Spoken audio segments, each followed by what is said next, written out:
우리를 하나님의 사랑에서 끊을 수 없으리란 이 믿음 가지고 힘차게 살아가는 우리 모두가 되시기 바랍니다. 이렇게 성경 말씀은 모두가 우리 사람의 생명을 위한 말씀이 되겠습니다. 그 중에서도 그리스도인에게 용기를 주는 말씀들이 성경에 많이 기록되어 있습니다.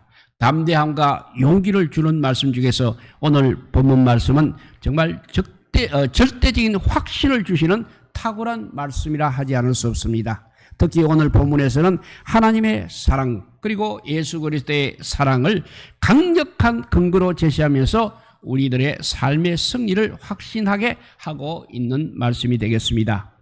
우리가 잘 아는 헬렌 켈러 역사입니다. 그분은 볼 수도 없고 들을 수도 없고 또 말할 수도 없는 삼중 장애를 딛고 일어선 세계적으로 유명한 저술가입니다. 헬렌 켈러 역사는 평생을 두고 잊을 수 없는 언사인 앤 셀러반 선생님에 대하여 내가 만일 눈을 뜬다면 제일 먼저 셀러반 선생님을 보고 싶다고 하면서 다음과 같이 해고를 하였다고 합니다. 그분은 나를 한 인간으로 세우셨습니다. 그것은 과학의 힘도 철학의 힘도 아닙니다. 신념을 위해 자기 생명을 맡긴 사랑의 기적이 맞는 것입니다. 맡긴다는 것은 결국 사랑이라는 것입니다. 라고 하였습니다. 이렇게 헬렌 켈러 여사는 사랑의 탁월성에 대해서는 세상에 어느 누구도 반론을 제시하지 못할 만큼 알려져 있었습니다. 사랑의 힘은 동물이든 식물이든 가리지 않고 작용하는 것입니다. 그래서 요즘은 식물을 키우는 곳에도 음악을 틀어주고 사랑을 솟는다고 합니다. 이렇게 사랑은 모든 것을 치료하는 묘약임에는 틀림이 없는 것 같습니다. 버클리 대학 연구팀이 우리를 따로 한 세 그룹의 흰쥐에게 먹이로 시험을 하였다고 합니다.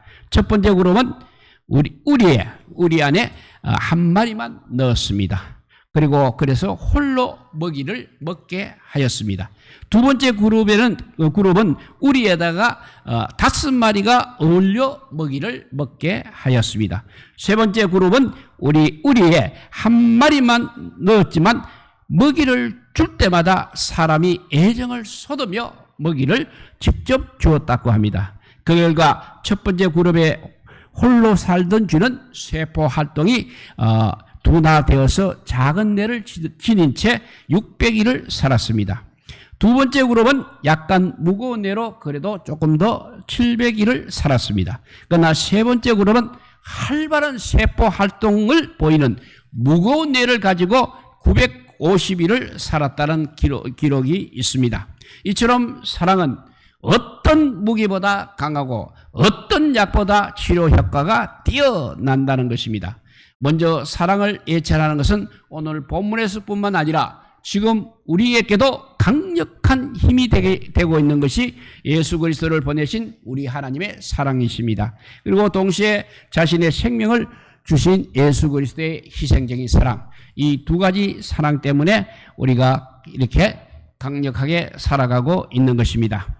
먼저 오늘 본문의 배경을 한번 살펴보도록 하겠습니다. 로마의 그리스도인 공동체가 생겨난 것은 아마도 오순절날 복음을 접한 로마에서 온 사람들에 의한 것이라고 추측을 하고 있습니다. 사도행전 2장에는 오순절에 있었던 성령 강림 사건과 성령 강림으로 인한 15개 국어로 방언의 표적이 나타난 사실을 기록하고 있습니다. 당시에 오순절을 지키려고 세계 각지에 흩어져 있던 유대인들이 모여들었습니다. 그들이 이 방언의 표적으로 말미암아 자기들의 말로 복음을 듣게 되는 놀라운 일이 일어났던 것입니다. 그 중에는 로마에서 온 사람들도 있었다고 기록이 되어 있습니다. 사도행전 27절에 보면 바로 그 말입니다. 사도행전 27절에 기록이 되어 있습니다. 로마로부터 온 나그네 곧 유대인과 유대계에 들어온 사람들이라고 이렇게 증언하고 있습니다. 이들이 이제 복음을 들고 돌아갔습니다. 로마로 돌아가서 로마의 그리스도인 공동체가 아마 생겨났을 것입니다. 하나님의 복음이 막 시작된 로마에는 신앙을 가르치고 신앙을 지도할 만한 그런 사람은 없었습니다. 더욱이 기독교의 초기였습니다. 이방 세력이 너무나 강력한 도시였기 때문에 기독교 신앙에 대하여 기초부터 튼튼하게 세울 필요가 있었던 것입니다. 뿐만 아니라 유대계에서 개종한 사람들이 대부분이었기 때문에 율법과 복음의 차이에 대한 이해도 또한 필요했던 것입니다. 그래서 로마서에는 율법과 복음에 대한 설명이 많이 기록되어 있습니다. 또 이방인에게 복음이 전해지게 된 과정까지도 로마서에는 상세하게 기록을 하고 있는 것입니다. 여기에 하나를 더한다면 곧 다가올 이제 혹독한 박해와 핍박을 견딜 수 있도록 믿음의 담력과 용기를 심어야 했던 것입니다. 하나님께서는 이 모든 사항을 감안하셔서 오늘의 본문 말씀처럼 확신의 차원을 지나서 너무나도 강력한 믿음의 담력을 불어넣고 계십니다. 왜 이렇게 강력한 믿음의 담력과 확신에 찬 용기가 필요한 것입니까? 오직 그리스도 안에서 살게 하기 위해서 강력한 믿음의 담력과 확신에 찬 용기가 필요한 것입니다. 오늘 본문 35절 전반절에 보면 누가 우리를 그리스도의 사랑에서 끊으리로 라고 하시면서 39절에 가서는 우리를 우리 주 예수 그리스도 안에 있는 하나님의 사랑에서 끊을 수 없으리라고 하였습니다. 이는 세상의 어떤 힘과 어떤 세력과 어떤 환경도 그리스도 예수 안에 있는 성도를 절대로 떼어낼 수 없음을 말씀하고 있는 것입니다. 즉 예수 그리스도 안에 머무는 것이 매우 중요하다는 것을 의미하고 있는 것입니다. 그러면 왜 예수 그리스도 안에 머무는 것이 이처럼 중요하다고 강조하고 있는 것입니까? 첫째는 예수 그리스도 안에는 자유가 있기 때문입니다. 오늘 본문 앞쪽에 8장 로마서 8장 1절과 2절을 보면 그러므로 이제 예수 그리스도 안에 있는 자에게는 결코 정죄함이 없나니 이는 그리스도 예수 안에 있는 생명의 성령의 법이 죄와 사망의 법에서 너를 해방하였음이라고 말씀하고 있습니다. 우리는 자유를 위하여 부르심을 받은 사람들입니다. 과거 아브라함 때부터 하나님의 언약을 받은 유대인들이 애굽에서 종노릇을 하고 있었습니다. 하나님께서는 때가 되어 모세를 보내어 언약의 후손들을 이제 광야로 불러내셨습니다. 그리고 광야 시내산에서 하나님께서는 유대인들과 율법으로 계약을 맺으셨습니다. 그리고 하나님께서는 레위기 26장 16절에서 나는 너희 중에 행하여 너희 하나님이 되고 너희는 나의 백성이 될 것이라고 말씀하셨습니다. 이들은 하나님께서 통치자가 되시는 이스라엘 나라를 이루었습니다. 그리고 약속의 땅으로 향하게 되었던 것입니다. 이것이 지금 우리가 사는 신약시대의 예포가 되었던 것입니다. 하나님께서는 율법이 정하는 짐승 대신에 하나님의 아들 예수 그리스도를 사람의 죄를 씻기 위한 속죄 제물로 택하셨습니다. 이는 영원한 속죄를 이루어 일평생 죄에 매여서 종노릇을 하는 우리 인생들을 풀어서 자유롭게 하기 위함이었던 것입니다. 그래서 갈라디아서 5장 1절에 보면 그리스도께서 우리를 자유케 하려고 자유를 주셨으니 그러므로 구석에 서서 다시는 종의 멍에를 매지 말라고 하셨습니다. 그리고 갈라디아서 5장 13절에 가서는 너희가 자유를 위하여 부르심을 입었다고 하셨습니다.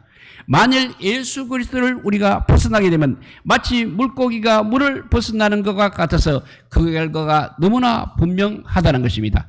그러면 결국 우리는 죄의 종이 되어서 물질과 쾌락과 세상의 것에 끌려다니다가 결국 세상과 함께 멸망하는 비참한 뿐이라는 것입니다. 예수 그리스도 안에 머무는 것이 가장 중요한 이유는 첫째는 예수 그리스도 안에 자유가 있기 때문이라고 했습니다. 두 번째는 이제 성령의 법의 지배를 받게 하기 위함인 것입니다. 예수 그리스도 안에는 성령의 법이 작용을 하고 있습니다. 성령의 법이 곧 생명인 것입니다. 로마서 8장 2절에 보면 그리스도 예수 안에 있는 생명의 성령의 법이라고 말씀하고 있습니다. 이 성령께서는 하나님의 뜻을 너무나 꿰뚫고 계셔서 우리 그리스도인으로 하여금 하나님의 뜻대로 살도록 성령께서 인도하여 주십니다. 결국 성령께서는 우리 성도들이 하나님 뜻 안에서 마음껏 자유를 누리도록 하시는 것입니다. 그렇다면 성령의 지배를 받은 그리스도인들은 무슨 일을 해도 된다는 말씀입니까? 물론 해도 되는 것입니다. 그러나 반드시 욕망을 따르는 육신의 일하고 성령을 따르는 영의 일, 이 두 가지는 분명히 구별을 해야 하는 것입니다. 성령의 인도하심은 곧 하나님의 뜻에 굴복하도록 요청하게 되는 것입니다. 그러나 육신의 일은 세상의 환경과 자신의 욕망을 따르도록 항상 요구를 하고 있습니다. 이것이 바로 영적 싸움인 것입니다. 이 싸움에서 육신의 욕망에 우리가 지게 되면 그에 결과는 죽음임을 우리는 잊지 말아야 할 것입니다. 로마서 8장 12절 13절 말씀입니다. 그러므로 형제들아 우리가 빚진 자로 돼 육신에 깨져서 육신대로 살 것이 아니니라. 우리가 육신대로 살면 반드시 죽을 것이로되 영으로서 육의 행실을 몸의 행실을 죽이면 살리라 하였습니다. 성령님께서는 하나님의 사람들의 마음에 하나님의 법을 깨우쳐 주셔서 그리고 인도하여 주셔서 하나님의 사랑에서 벗어나지 않도록 하여 주십니다. 그래서 오늘 본문 37절에 보면 이 모든 일에 우리를 사랑하시는 이로 말미암아 우리가 넉넉히 이기었느니라고 하셨습니다. 성령께서 우리를 도와주시는 방법 또한 분명하게 로마서 8장 26절 27절에서 이렇게 말씀하십니다. 이와 같이 성령도 우리의 연약함을 도우시나니 우리가 마땅히 빌 바를 알지 못하나 오직 성령이 말할 수 없는 탄식으로 우리를 위하여 친히 간구하시느니라. 마음을 감찰하시는 이가 성령의 생각을 아시나니 이는 성령이 하나님의 뜻대로 성도를 위하여 간구하심이니라 하였습니다. 이렇게 성령의 법의 지배를 우리가 받으며 그리고 예수 그리스도 안에 우리가 머물게 될 때 성도의 삶은 그야말로 기쁨과 즐거움과 감사와 감격이 있는 행복한 삶을 누리게 된다는 것입니다. 뿐만 아니라 이러한 삶이 바로 영원한 하나님 나라로 바로 연결이 되는 것입니다. 이것이 오직 그리스도로 사는 사람들에게 주어지는 행복인 것입니다. 예수 그리스도의 안에 머무는 것이 이처럼 중요한 이유 첫째는 바로 예수 그리스도 안에 바로 그 자유가 있기 때문입니다. 두 번째는 성령의 법의 지배를 받게 하기 위함이라고 했습니다. 세 번째는 그렇게 함으로써 담대하고 우리는 용기하게 살아갈 수 있다는 것입니다. 우리들에게 이렇게 큰 행복이 주어져 있습니다. 그러나 아무리 좋은 것이 있어도 우리가 사용할 줄 모르고 누릴 줄 모르게 되면 아무 쓸모가 없는 것입니다. 주변의 환경이나 삶의 상황에 매여서 마음껏 누리도록 주신 이 큰 행복을 그냥 두고만 있다면 우리는 얼마나 불행한 일입니까? 혹시 용기 갖고 자신이 지금 없습니까? 환경과 상황을 다스리고 섭리하실 분은 바로 우리를 사랑하시는 하나님이십니다. 절대 두려워하지 마시고 염려하지 마시고 예수 그리스도로 말미암는 행복을 누리며 전하는 삶을 살아가시기를 바랍니다. 토니 캄플로 목사님의 신앙 간증 등에 있는 이야기입니다. 그 송 목사님은 젊은 시절에 학생들의 신앙 상담자로 사역을 하셨다고 합니다. 한 번은 중학생들의 신앙 캠프에서 뜨거운 신앙 부흥의 놀라운 역사가 일어났던 일이 있었습니다. 이 일의 발단은 바로 빌리라고 이름하는 내성마비 학생이었습니다. 많은 학생들이 이 빌리를 놀이개로 삼고 있었습니다. 온몸을 비틀거리면서 드듬드듬 천천히 말하는 빌리의 그 행위를 흉내를 내고 있었습니다. 그런데 어느 날 이 빌리를 저녁 기도회 인도자로 세우면서 이 일은 일어났습니다. 이 기도회는 매일 저녁 각 숙소에서 열리며 아이들이 직접 인도를 하였습니다. 그날은 학생들이 빌리를 이제 인도자로 내세운 것입니다. 빌리의 덧없는 모습을 버렸고 재미로 한번 내세워 본 것입니다. 기도의 시간이 되어서 이제 빌리가 입을 열었습니다. 본래대로 그가 떠듬거리면서 예수님이 나를 사랑해요. 나도 예수님을 사랑해요. 이 짧은 말을 하는데 2분 내지 3분의 시간이 걸렸습니다. 그러나 그때 웃는 나이는 하나도 없었다는 것입니다. 빌리의 말이 끝난 뒤에도 오랫동안 조용했습니다. 그런데 바로 그날 그곳에 모인 학생들이 모두 각자가 예수님을 따라 살기로 결심하는 놀라운 역사까지 일어났다는 것입니다.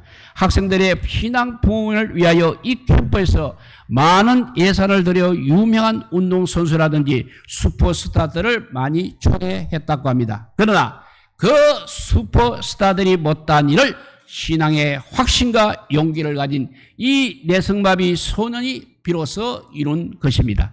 그렇습니다.